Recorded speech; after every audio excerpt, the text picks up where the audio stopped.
Olá pessoas, ligadas no canal, vamos falar de futebol, ou simplesmente VFF. No vídeo de hoje vamos contar como cada um dos 4 clubes da Série A foram rebaixados, do cálculo que ignorou a realidade, do clube modelo que virou case de fracasso, do time da neblina e defesa Wi-Fi, até o Leão, que além de ficar sem luz no fim do túnel, ainda ficou sem luz em seu estádio. Ceará, o time que conheceu o Z4 só no segundo tempo da 38ª rodada e ficou preso lá. Começar pelo Ceará é obrigatório, porque nenhum algoritmo estava preparado para o Vozão 2025.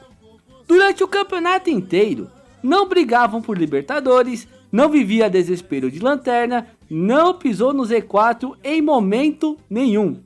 As projeções falavam: relaxa, torcedor, chance de cair? 0.1, 0.5, 1%, 2%, 5%, 20%. Tem time pior, tabela pior, situação pior. Na teoria, quem estava com as duas pernas no buraco era o Inter, ou apenas uma, já que o mascote do Inter é o Saci. Na prática, a perna que escorregou foi preta e branca. Última rodada, Ceará com 43 pontos, fora do Z4, dependendo só de si contra um Palmeiras mistão. Vice já garantido, clima de último dia de aula. Tudo que o torcedor do Ceará queria era ganhar do time alternativo, depois xingar a diretoria e dormir na Série A. E começa dando certo. Mugni levanta, bola espirra, Pedro Raul faz 1 a 0. O centroavante contestado vira herói da permanência. Só que 2025 não tinha compromisso com final feliz. O Ceará passa o ano inteiro jogando para não perder, nunca para ganhar. Faz gol, recua, toma pressão e nesse jogo não foi diferente. Aos 16 minutos, o tal Palmeiras desinteressado acha espaço e empata. No segundo tempo, a matemática começa a virar filme de terror. Vitória ganhando, Inter ganhando, Santos atropelando. Todo mundo que não poderia ganhar, ganhando. E o Ceará, ou melhor, Bruno Ferreira, leva um frango bizarro em falta do Ramon Sosa. 2 a 1 Palmeiras. Logo depois, Flaco Lopes, o artilheiro dos gols inúteis, aparece e crava o 3 a 1. Ceará apanha de um Palmeiras de férias, em casa, na rodada da vida. Resumo do Vozão: nunca entrou no Z4 até o segundo tempo da 38ª rodada. Ataque de 33 gols em 38 jogos. Medo crônico de jogar bola. Janela de meio de ano que trouxeram Vina, mais pela memória do que pela bola. A expulsão dele aos 4 minutos contra o Internacional ficou marcado como símbolo da queda. Mais uma, né? Não sei como tem torcedor que considera um cara rebaixado 2 vezes no Vozão um ídolo. Claro, teve outras falhas, como perder as 2 partidas pro Juventude, não ganhar do Sport na ilha, perder pro Vitória. Mas esse lance de Vina ficou marcado, porque o Vozão iria ganhar aquele jogo e chegar aos 45 pontos e por consequência afundar ainda mais o Inter. Fortaleza, do clube modelo, a queda dramática para a Série B. Nos últimos anos o discurso era um só: se tem um time do Nordeste que não cai mais, é o Fortaleza. Libertadores, Sul-Americana, mosaicos, Castelão lotado, Voivoda virando entidade, Marcelo Paes palestrando em tudo quanto é lugar. Virou SAF, virou case, parecia imune ao rebaixamento. 2025 chegou para provar que ninguém é imune a más escolhas e a defesa ruim. Etapa 1, quebrar o que funcionava. Voivoda chega na 33ª rodada com 2 vitórias em 13 jogos, 10 pontos. A diretoria decide, ciclo acabou. Ok, dá pra discutir, o problema é o que veio depois. Etapa 2, Renato Paiva. Currículo bonito, coletiva com palavreado moderno, mas em campo, defesa aberta, ataque travado, cara de time perdido. Foram 10 jogos, 1 vitória, 3 empates e 6 derrotas. Quando ele foi embora, o Fortaleza era penúltimo com 16 pontos e 9 pontos de distância do primeiro fora do Z4.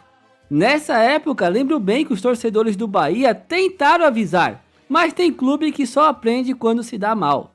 Após a saída do Paiva, o clube modelo já tinha virado virtual rebaixado. Etapa 3, Palermo e a ilusão da reação. Sem saída, o clube traz Martim Palermo, o Titã. Não é para reinventar o futebol, é para simplificar, arrumar vestiário, tentar sobreviver. O Fortaleza oscila, ganha um jogo, perde outro. Inclusive perde 2 jogos em casa com 1 a mais para São Paulo e Vasco. Mas emenda uma sequência absurda na reta final. Vitória em cima do Flamengo na 30ª rodada, depois disso foram mais 4 vitórias e 4 empates. E finalmente chegaram na penúltima rodada fora do Z4. Aí vem a última rodada contra o Botafogo, fora de casa. O jogo que parecia salvação e virou meme. Fortaleza abre o placar, 1 a 0 com um golaço de Breno Lopes. Naquele momento, se salvava, beliscava a Sul-Americana e empurrava a pressão para os outros. Só que o roteiro do Fortaleza 2025 é sempre o mesmo. Faz o gol e recua demais.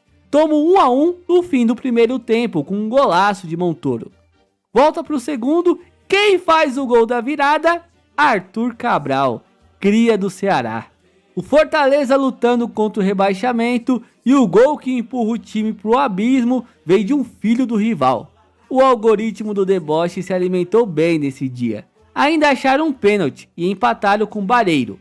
Mas o time já estava jogando no fio da navalha físico e mental. Finalzinho levaram o terceiro, depois levaram o quarto. E a ficha cai, junto com o apito final. Do outro lado, no Castelão, o Ceará tomou 3 a 1 para o Palmeiras. Resultado, rebaixamento duplo. O Fortaleza teve 8 derrotas em casa, e desempenho em casa é fator decisivo para se manter na Série A. Tanto que os 4 piores mandantes do campeonato foram as 4 equipes rebaixadas. Pior que depois daquela defesa milagrosa do Breno no fim do jogo contra o Corinthians, eu realmente acreditava na salvação. Juventude, o time da neblina e da defesa Wi-Fi. Enquanto o Ceará e Fortaleza caíram no drama da última rodada, o Juventude caiu daquele jeito mais triste, com o tempo passando e todo mundo sabendo que o destino era a Série B. 2025 do Ju foi pior defesa do campeonato em momentos chaves, goleada atrás de goleada, Alfredo Jaconi deixando de ser arma. Coisa que culminou no rebaixamento matemático vindo na 36ª rodada, no 1 a 1 murcho contra o Bahia. O plano tático do Juventude cabia numa frase: troca técnico até alguém acertar. Spoiler, ninguém acertou. Fábio Matias começou com crédito de 2024, mas cai após o 5 a 0 para o Fortaleza e o início horroroso. Cláudio Tencati vem para fechar a casinha, entrega 19% de aproveitamento e uma casinha sem porta, sem telhado e sem muro. Thiago Carpini volta como herói do acesso de 2023. Arruma um pouco a moral, o time até melhora, empata demais. E nas últimas rodadas até esboça uma reação. Ganha de Sport e Vasco fora, faz um jogo extremamente competitivo contra o Cruzeiro. Mas já era tarde demais, o buraco já estava cavado. O Juventude 2025 ficou marcado por uma defesa horrorosa e goleadas como o 6 a 0 para o Flamengo, o 5 a 0 para o Fortaleza, o 4 a 0 para o Cruzeiro, o 4 a 1 para o Palmeiras, o 3 a 0 para o Bahia e o que eu mais gostei, o 3 a 0 para o Santos com direito a hat-trick do Neymar, no jogo em que a torcida do Ju aplaudiu o menisco Ney.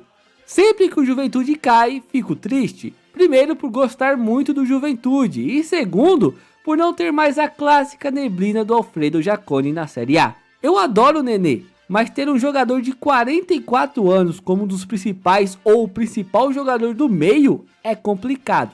Apesar do rebaixamento, nomes como Mandaca e Gabriel Talhari saem em alta, jogaram e lutaram muito. E para fechar com chave de ferro enferrujada, temos o Sport 2025 que não só caiu, ele zerou o campeonato no hard mode da vergonha. Começaram o ano falando de modernização, hegemonia regional, projeto, e terminaram com 17 pontos em 38 jogos, 2 vitórias só e 25 derrotas. Menos de 15% de aproveitamento. Como diria um grande filósofo, tromba o ano todo. E por causa disso, o Sport entrou oficialmente no G4 do Z4 das piores campanhas da Série A. Empatado em pontos com a América de Natal de 2007, mas com menos vitórias. Pior que o Náutico 2013, que fez 20 pontos e que teve quase o triplo de vitórias. Só não igualou a Chape 2021 por detalhe. Números do terror: 75 gols sofridos, média de quase 2 gols por jogo. Foi disparado a pior defesa do campeonato. O Vitória, que teve goleadas como o 8-0 do Flamengo e o 4-0 do Bragantino, não chegou nem perto desse número. 28 gols marcados, ataque de suspiro, uma piada literalmente. 16 jogos seguidos sem vencer. Reta final com 13 rodadas sem vitórias e 10 derrotas em sequência. A Ilha do Retiro, que era alçapão, vira cenário de recorde de derrotas em casa, recordes de jogos sem vencer em toda a sua história, protesto em todo jogo, torcida gritando olé para o adversário e, para completar, o apagão e corte de energia por falta de pagamento. O símbolo é perfeito. No ano mais escuro da história do clube, a casa ficou literalmente no escuro. Para temperar, teve 4 técnicos no ano: Pepa, Antônio Oliveira, Daniel Paulista, além de César Lucena, que apesar de ser interino, vou considerá-lo. A vergonha máxima para mim foi vender o mando e virar convidado na própria casa. Eu nunca vi isso de nenhum clube do Nordeste. 15 de novembro de 2025, Arena Pernambuco. Sport virtualmente rebaixado, precisando de dinheiro, e a diretoria toma a decisão mais simbólica do ano. Tira o jogo da ilha e leva para a Arena Pernambuco. Aumenta a carga para a torcida do Flamengo e assiste a Arena virar Maracanã 2.0. Era aniversário de 130 anos do Flamengo e o que o Sport faz? Basicamente aluga o salão de festas. Deixa o Flamengo encher o estádio, toma 5-1 e é rebaixado matematicamente. E a torcida do Sport, em grande parte, boicota. O movimento Ilha Lotada ou Arena Vazia fez efeito. Em vez de apoiar esse circo, preferiram não ser figurantes na festa do outro. Para completar o combo 2025 ainda teve Náutico subindo da C para B, Santa Cruz subindo da D para C com o SAF andando e o Sport caindo para B com a pior campanha pernambucana da história. O Leão termina o ano sem elite, sem aura, sem luz no estádio e com a pior campanha de um time do Nordeste. Apesar de ser igual à do América de Natal, teve metade das vitórias. Então termina assim com a pior campanha do Nordeste na Série A.